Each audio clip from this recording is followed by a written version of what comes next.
I'm Megan Lee, and welcome to the Noob Reviews. I'm about to do an actual comic book review today. I've been doing Manga Mondays, I've been doing independent reviews of independent comic book artists, but today we're going to get back into regular Sunday comic book reviews. So here we go. I've been reading some kind of random stuff. It's been nice. I've had like a little break. I've been reading comic books, just not reviewing them. And it's been nice to just read a comic book without thinking, oh, I have to review this. What am I going to review? Blah, blah, blah, blah. You know, it's just been like a nice break. So I've enjoyed it. But I'm back, and here we go. So we got some randoms. And the first random is a detective comic. Anyway, there's Black Adam ad on the back. So that'll kind of tell you how new this comic book is. And this is issue 1065. This is part of a series called Gotham Nocturne. And this is Overture. It's part 4. I didn't realize that until I opened it up, obviously. So it's interesting. The storyline is interesting. James Gordon is no longer commissioner. We have this lady as the commissioner. They have a standoff with some bad guys with flamethrowers in the streets near the shipping docks. She's refusing to use a bat signal and call in Batman for help. Which she probably should, because this is your bad guy right here. This is your bad guy. Creepy. Looks like a demon.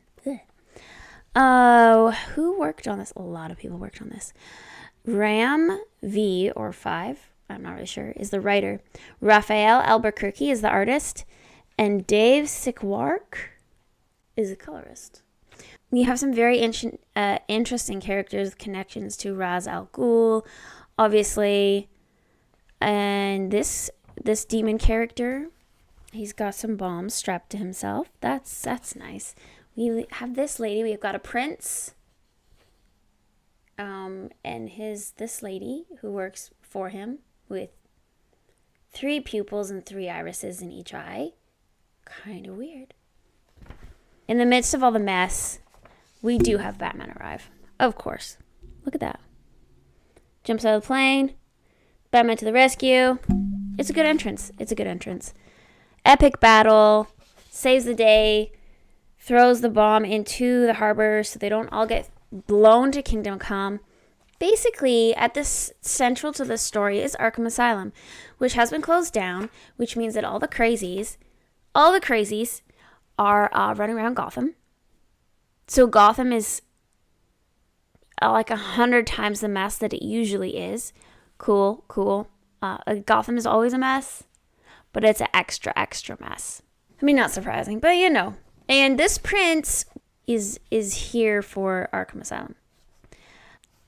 Does he Yes, he overcomes the demon dude, but he almost drowns and is saved by Gordon and whoever Gordon's sidekick is, this young man with an 8-pack.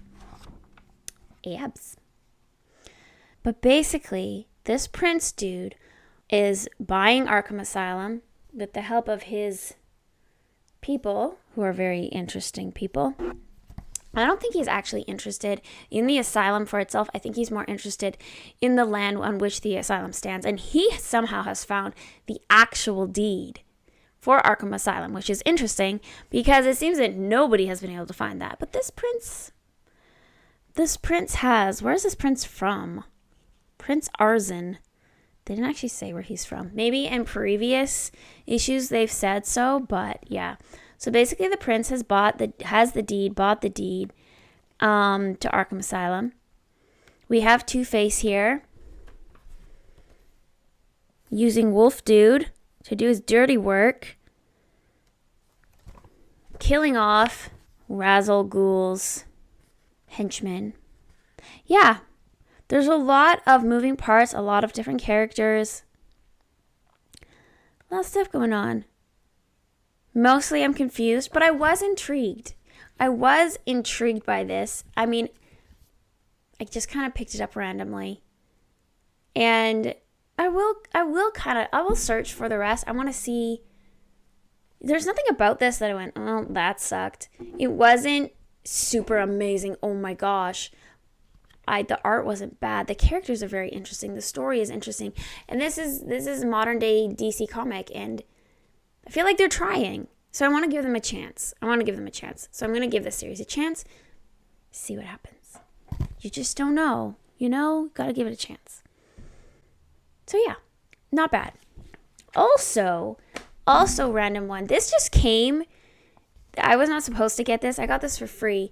I got a few comic books off eBay, and this was stuck in there. I didn't pay for this. I don't know if they were just like wanting to get rid of it, or it just accidentally got in the package. But it was a free comic. And this is also part of a series. This is CrossGen Comics. So crossgen.com. And the people that worked on the story are Chuck Dixon, Jeff Johnson, Tom Ryder, and Chris Garcia. And this is issue 6. I don't know how many issues are in this series. Again, this is Way of the Rat. But I actually really enjoyed this. I enjoyed the art. I enjoyed the story. This is when I actually want to get the whole series, because I really, really enjoyed this. And look at the art inside. Like, it's so different than Marvel, DC. I love this. Yeah. Also, even though I came in partway through the series, we have a great little introduction here that gives me an idea of what's going on. So it's not like it was hard to pick up on it. So we are in the frontier city of Zumar, last outpost of the Empire where civilization and barbarism clash. All caravan roads lead here. Every wild tribe covets its treasures. Boon Sai Hong is a common thief who calls this mountain stronghold home. On one regrettable night in his criminal career, he stole 2 ancient artifacts from an old librarian. The Ring of Staffs, which gives its wearer instant mastery over any staff weapon, and the Book of the Hell of the Hungry Dragons, a scroll depicting the damned souls devoured by the worms of the afterlife. Wow. Now Boone is a hunted man trapped in a walled city isolated in 1,000 miles of frozen wilderness. He is pursued by Judge Zayn, appointed by the Emperor to be the unquestioned overlord of Zumar. The Thieves Guild also wants Boone's head, for violating the oath taken by their brotherhood to share and share alike. Because he's got this fancy pants ring that gives him all this power. And so the Brotherhood of Thieves would like the ring, obviously. Although, how do you share a ring? I don't see that working out well. Princess Zheng Mai Lo, daughter of the Emperor, also seeks the ring and the book and another artifact not stolen by Boone, the fabled Phoenix Heart. The Silken Ghost, a mysterious lady warrior, is also shadowing Boone for reasons unknown. In trying to escape from the judge's assassins, Boone set in motion a series of events that ended with the destruction of a section of Zumar's defensive walls.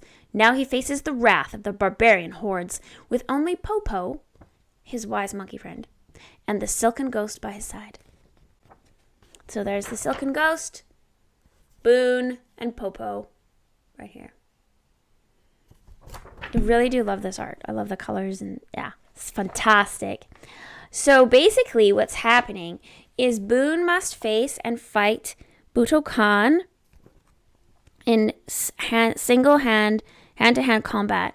And if Boone defeats him, the barbarian hordes will leave. They'll leave the city, and everybody's going to be okay, and Boone will have saved the day. But this is a big dude. Scary. And this dude wants the Ring of Staffs. This dude himself has a ring of his own. This is called the Ring of Blades. So you wear this ring, and it makes you master of whatever blade that you wield. You wield it as a master. But there's a catch, which Popo the wise monkey tells us. And he says to Boone, because Boone is like, I cannot win against this dude. I can't. I fight with a wooden staff, and this guy has the Ring of Blades, and he fights with a sword. Popo says, true, he possesses the Ring of Blades, but he is not its master. He is not chosen by fate. You can defeat him. Look at this monkey. He's like, it's kind of scary how smart he looks. Interesting. I really want to read the previous issues just to know how the Boone and Popo met, you know? So yeah, you can wear the ring. You can wear the ring of blades. You can wear the ring of staffs. But if you are not chosen by fate and by the rings themselves, you are not their master. You will eventually be defeated. But if you are chosen by fate to wear the ring, as Boone is chosen by fate to wear the ring of staffs, then you cannot be defeated. So this dude, strong as he is, can be defeated because the blade of the ring of blades that he wears is not actually his. So we have this epic battle. Look at these moves. Love it. So cool. The art is just so fantastic. I really love it. They just battle and battle and battle. And I mean, obviously the dude breaks his Boone's staff, and Boone gets a new staff. And, talk a little crap with one another. Over time, though, as the battle continues, the Khan's sword starts to crack. Interesting. And in the end, Boone defeats him. He destroys the Khan's sword. He doesn't kill the Khan, but he destroys the Khan's sword. And the Khan gives Boone the Ring of Blades. And Boone takes it and wears it. And the Silken Ghost says, "It is not yours to wear, Boone. Another is fated to be Blade Master." But Boone says, "I want it." And Boone puts the Ring of Blades on, and he says, and he's come to believe that he is invincible. So now Boone has the Ring of Staffs and the Ring of Blades, believes himself to be invincible. But this Silken Ghost says, "You have chosen to thwart fate. Your choice will bring you more pain than power. I will pray that you do not pay for your folly with your life." And our Popo here, Popo is really funny. I think I'll like him. He says to Boone, "You have accomplished much for an idiot. Saved your city, saved your empire. Your enemies know this, if your friends do not." Can you imagine being called an idiot by a monkey? Like, wow. But as Popo is saying this, he is looking at the dragon scroll thingy. What does he see? What does he see? He sees a newly defeated Khan being devoured by the dragons in hell. What? Well then. So this has been very fun. Issue number 7, Way of the Rat. Dark Victory. I just love the art. I love it so much. Super, super fun.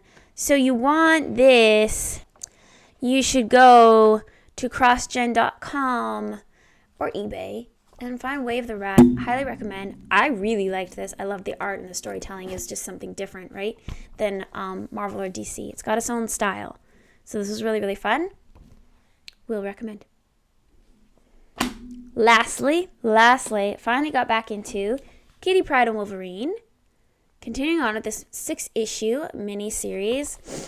So Kitty Pryde has followed her father to Japan, gotten kidnapped by the Yakuza. Basically, her mind has been completely altered. And she's kind of lost sense of who she is, what she stands for.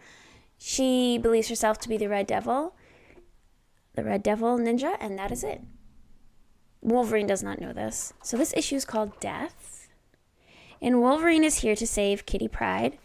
And he meets up with his crazy lady friend / lover from his past, Yukio, who's crazy. This is how she greets him. Just some fun hand-to-hand combat and then a makeout sesh. No big deal. Yeah. So she goes off, does some reconnaissance for him, for Wolverine. I don't know what she thinks she's going to get out of it, but, maybe she just wants some adventure. Wolverine is here because he has been told that he can find Kitty Pryde here, which, is probably an ambush, and he realizes that. And, of course, he's right. It is an ambush. Duh. It's an ambush. Fight scene with the Red Devil. And some great action. Look at there.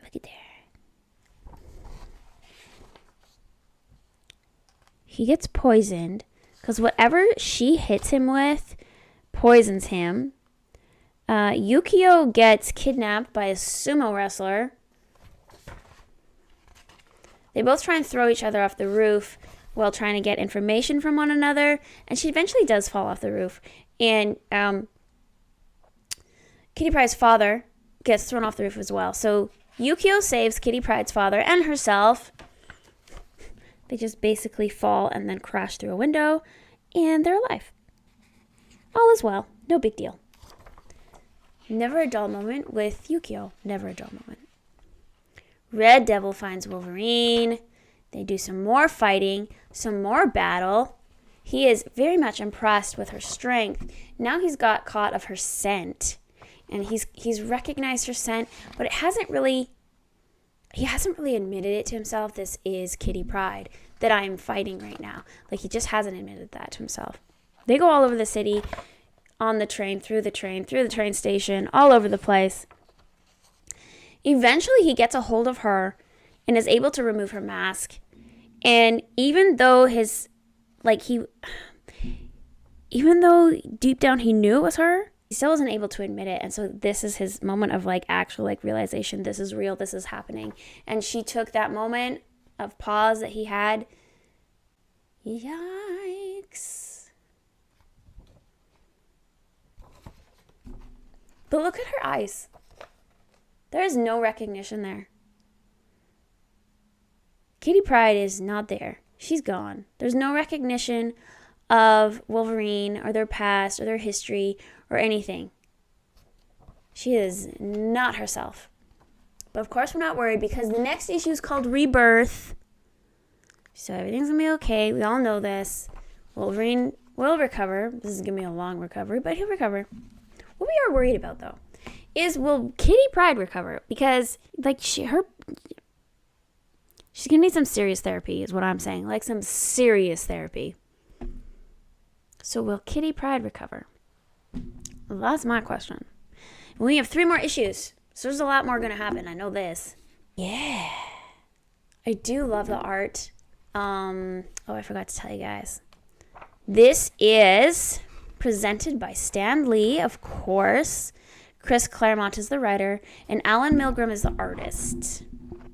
And I love how in Wolverine, the use of the panels sometimes being vertical, horizontal, like this page, for example. I don't know, it's just visually more stimulating, and it's just pleasing to the eye. You have this full panel in the back, right? And then these smaller panels over top. Artistically, very pleasing. You know, the use of vertical, horizontal, depending on the action. I feel like you don't... It's just more creative. Because this DC comic, the use of... First of all, the art on the cover is very different from the art inside. And I mean, there is some use of... But it's just very basic. The layout is very, very basic. And, yeah. Not as visually stunning, in my opinion. Not as creative of a layout, I guess. I have found with Wolverine that the layout of the panels and the art is much more creative. That's just me personally. So, let me know what you think. Let me see where you can find me. Today is Saturday. Tomorrow, no. Today is Sunday. Manga Mondays tomorrow. Wednesday, I may do independent comic book review. I'm going to see what time has in store for me. What time I have. Thursday, Weebs and Waifus. Friday, Blast from the Past movie reviews. Steve and I will just be chatting, just hanging out. So come hang out with us. And then I'm going to be grinding offline with my Pokemon. So then hopefully Saturday, I'll have more to show. Do a live stream, gaming live streams next Saturday. And next Sunday, I will do 1,000 subscribers celebration live stream. We can all just chat and hang out. Yeah, it'll be a lot of fun. So that's what I have coming up, and hopefully I'll see you one of those places. Y'all have a wonderful day.